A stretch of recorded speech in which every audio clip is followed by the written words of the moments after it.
All right, so no tax on tips is now signed into law, but will this have any impact on driving rideshare or even food delivery? Let's talk about it right now.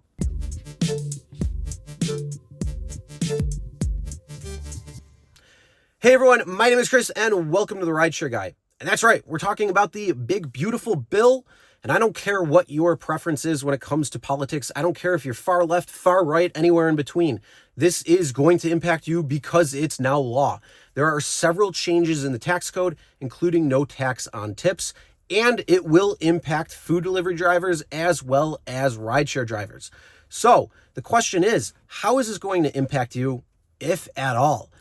Well, first off, before when no tax on tips was even looked at, unfortunately, it wasn't even going to include Uber and Lyft driving or food delivery driving, independent contractors at all. And Uber did go to bat and say, hey, look, drivers get tipped. And it's a bulk of delivery earnings when it comes down to taxes, when it comes down to tips as well. So Uber definitely put out something in their blog that says, hey, we went to bat for you, and now we got no tax on tips for you. I'll give them credit. They absolutely did do that because they helped change that legislation to include independent contractors like Uber and Lyft driving as well as food delivery driving. So yes, good job, Uber. Congrats. Awesome. But the real question is no tax on tips actually going to impact rideshare driving? Is it going to impact food delivery driving? Really at all? And the answer may be shocking and surprising that probably for the majority of drivers, likely it will not make any impact on you or your earnings when it comes to no tax on tips.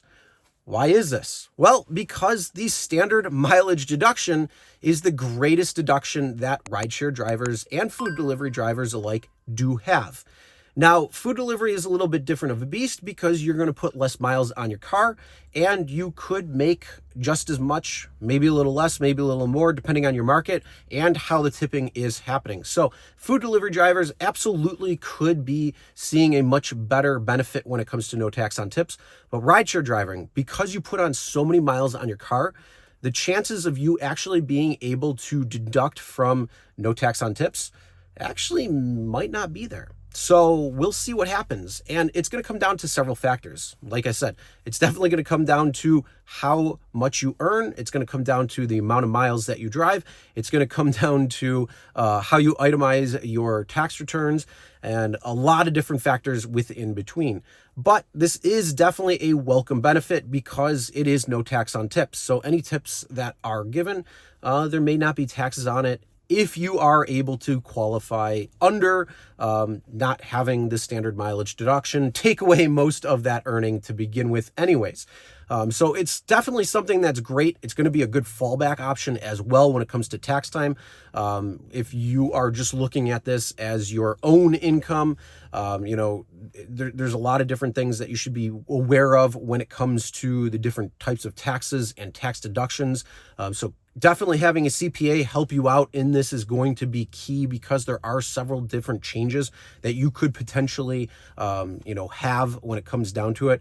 And 2025 is a big year when it comes to these changes. So you should definitely talk to a CPA and kind of strategize what is going to be best for you, for your tax deduction, and how you can kind of deduct different taxes and come up with a plan accordingly, because we still have 6-7 months out of the year left, and you could definitely take advantage of a lot of these tax deductions beyond just no tax on tips.